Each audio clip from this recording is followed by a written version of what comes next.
Oke, kali ini saya ingin sharing tentang manfaat daripada menulis. Sini saya sudah klasifikasikan 5 manfaat utama dari menulis, dan itu dari apa yang saya rasakan. Dan mungkin teman-teman ada yang bertanya bahwa apakah saya adalah seorang penulis yang sudah menerbitkan buku? Belum. Saya belum menerbitkan buku, dan saya tahu entah kapan saya akan menerbitkan buku. Tetapi intinya kebiasaan saya setiap hari adalah saya menulis. Saya identitaskan diri saya adalah seorang penulis, karena sebagaimana yang diajarkan di dalam bukunya Carol S. Dweck, The New Psychology of Success, untuk kita bisa membangun mindset dan bisa memberikan satu kebiasaan yang baik untuk diri kita adalah dengan cara kita menisbatkan atau mengidentitaskan kita terhadap satu tujuan yang ingin kita capai. Contohnya adalah seperti saya ingin menjadi seorang penulis adalah dengan saya menisbatkan diri saya sebagai seorang penulis meskipun belum sampai menerbitkan buku. Tapi pada intinya saya melalui itu dengan proses atau saya berusaha untuk setiap hari saya melakukan kegiatan menulis. Manfaat yang pertama adalah meningkatkan kejernihan pikiran dan pemahaman diri.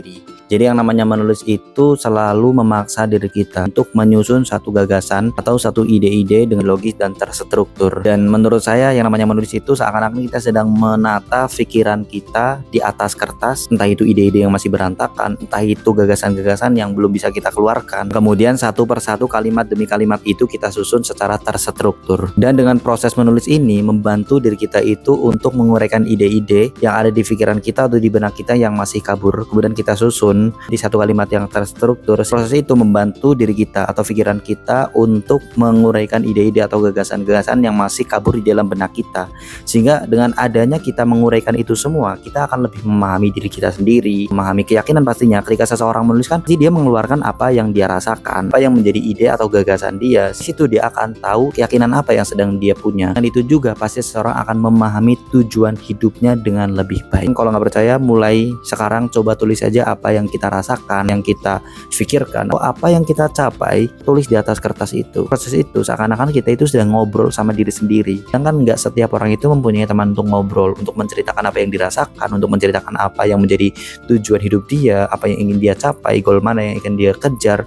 Kan nggak setiap orang itu mempunyai teman untuk curhat, atau mempunyai teman tetapi ketika dicurhati itu memberikan respon yang negatif, atau memberikan satu hal yang bisa membuat kita itu down di dalam mengejar apa yang kita capai. Dan menurut saya menulis itu menjadikan solusi bagi kita-kita yang nggak punya teman untuk bercerita, atau kita mungkin ada satu gap batasan untuk kita menceritakan satu hal terhadap orang lain. Kan setiap orang pasti punya cerita yang disembunyikan. Jadi ada satu cerita-cerita yang nggak pantas, tidak layak untuk diceritakan kepada orang lain. Menulis adalah menjadi solusinya. Manfaat yang kedua adalah memperkuat daya ingat dan kemampuan belajar. Di proses menulis itu seakan-akan kita secara aktif mengelola informasi dan juga menghubungkan dengan pengetahuan yang sudah ada. Dan ini saya rasakan sendiri ketika saya menulis itu, apa yang saya tulis itu benar-benar tersekan di dalam kepala saya, sehingga ilmu pengetahuan yang saya tulis dengan ilmu pengetahuan yang tidak saya tulis itu bisa saya ingat daripada ilmu pengetahuan yang tidak saya tulis. Meskipun notabene-nya setiap orang berbeda. Ada orang yang mungkin tanpa menulis pun ingatannya jauh lebih kuat daripada saya, bahkan yang sudah sampai ke tingkat menulis. Tapi entah apapun itu, yang namanya menulis itu penting banget untuk menguatkan daya ingat kita terhadap sesuatu informasi yang sudah kita ketahui. Menurut saya sendiri, ketika saya membaca atau saya melihat satu informasi kemudian saya tidak tulis, itu seakan-akan lewat di otak saja. Membuat catatan kecil itu seakan-akan seperti menjangkarkan informasi itu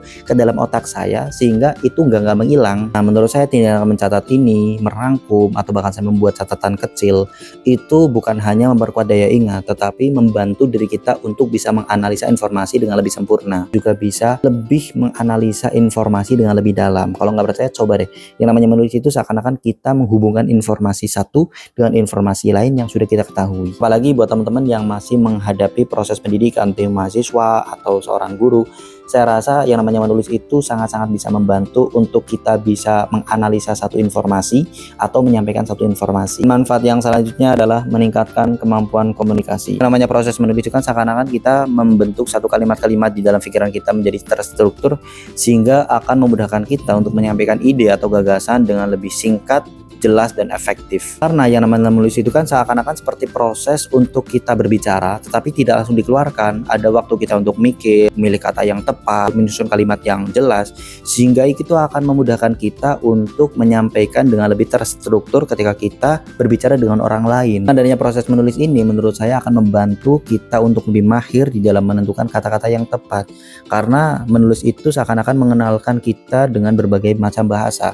Jadi kita tahu kapan kita harus ngomong formal, kapan kita ngomong harus santai, dan kita bisa menyesuaikan juga bagaimana cara berbicara di depan orang dengan bagaimana cara kita berbicara di dalam dunia tulisan. Dengan itu akan memudahkan kita untuk berkomunikasi dengan orang lain, dan komunikasi atau kata-kata kita pun akan lebih tepat dan mudah dipahami oleh orang lain. Yang keempat adalah mendorong kreativitas dan pemecahan masalah. Menulis, apalagi menulis yang sifatnya itu kreatif, seperti nulis buku-buku atau cerita-cerita fiksi atau yang seperti brainstorming idea, itu membantu kita untuk meningkatkan imajinasi lebih tinggi dan juga bisa menyelesaikan masalah atau melihat sesuatu dari sudut pandang yang berbeda. Karena menulis itu kan seperti kita menuangkan ide-ide atau pikiran-pikiran yang ada di kepala kita. Ya, kalau saya sering dapati di beberapa motivasi untuk menulis itu kan, yang penting mulai aja dulu atau tulis aja dulu, nggak usah mikir benar atau salah, yang penting gas aja dulu. Nah, itu juga yang saya lakukan. Jadi ketika saya mulai menulis itu, ya saya tulis aja dulu apa yang saya pikirkan, apa yang ada di kepala kita. Dari situ kita akan bisa melihat sesuatu yang kita tidak sadari bahwa kita bisa melakukan itu. Karena namanya kita pikiran, kadang-kadang kita takut mau nulis apa. Tapi ketika kita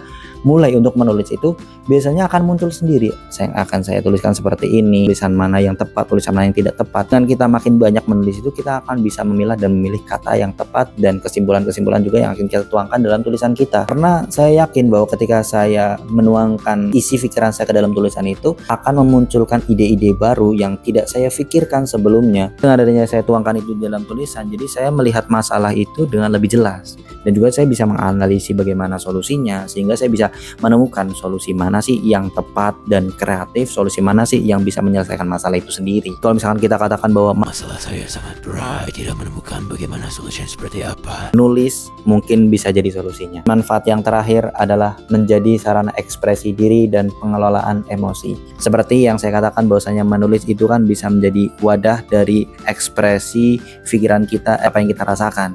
Dengan adanya kita menulis apa yang kita rasakan itu, baik itu sifatnya positif ataupun negatif, itu seakan-akan kita lagi ngobrol sama diri sendiri. Jadi kita bisa keluarin apa yang kita pikirkan, apa yang kita rasakan, baik itu dari kekesalan, dari emosi, dari rasa yang tidak enak, kita bisa keluarkan semuanya tanpa ada orang yang menghakimi. Menurut saya menulis itu adalah wadah yang sangat aman untuk kita mengeluarkan emosi itu. Manfaatnya apa? Ketika kita sudah mengeluarkan emosi dalam tulisan, kita tidak menyakiti orang lain, kita tidak memberikan dampak negatif kepada orang lain. Justru dengan adanya kita menulis apa yang kita rasakan, baik itu kekesalan, emosi, kemarahan di dalam tulisan itu, artinya kita akan bisa mengolah itu semua, memahami pola emosi kita seperti apa. Di sisi lain juga kita akan menanyakan sebab kenapa sih saya bisa emosi dan sebabnya apa. Setelah itu kita akan menemukan solusi. Oh, berarti kalau seandainya saya emosi karena ini, berarti solusinya saya harus seperti ini. Dan itu akan lebih aman bagi diri kita sendiri dan juga membantu kita bisa berintrospeksi diri. Sehingga ketika kita bisa mengintrospeksi, itu akan membentuk kesehatan mental. Seperti yang saya katakan di awal, tidak setiap orang itu menemukan teman untuk bercerita, atau ketika dia menemukan teman untuk bercerita, belum tentu teman itu bisa memberikan atau siap memberikan respon yang positif terhadap kita. Dan belum tentu juga ketika dia itu mau diajak kita bercerita, kemudian kita emosi di dalamnya, dia bisa menerima emosi kita. Belum tentu. Makanya demi kesehatan mental kita, mulailah menulis. Contohnya seperti menulis jurnal, menulis diary, atau menulis apa yang kita pikirkan, apa yang kita rasakan, emosi, kekesalan, rasa bahagia, kesedihan, semuanya tulis saja demi kesehatan mental kita. Karena mental itu penting. Mungkin itu saja 5 manfaat daripada menulis, dan ini sudah saya praktekkan, hasilnya juga lumayan enak buat diri saya sendiri, buat kesehatan mental saya sendiri. Dan seperti biasa, saya tidak ingin menjadi orang yang sehat mental sendiri, tapi saya berharap teman-teman juga bisa merasakannya. Coba menulis dari sekarang. Buat teman-teman yang ingin sharing tentang pengalaman menulisnya, bisa langsung tulis saja di kolom komentar. Semoga bermanfaat dan sampai jumpa di video edukasi saya berikutnya. Thank you and see you, bye-bye.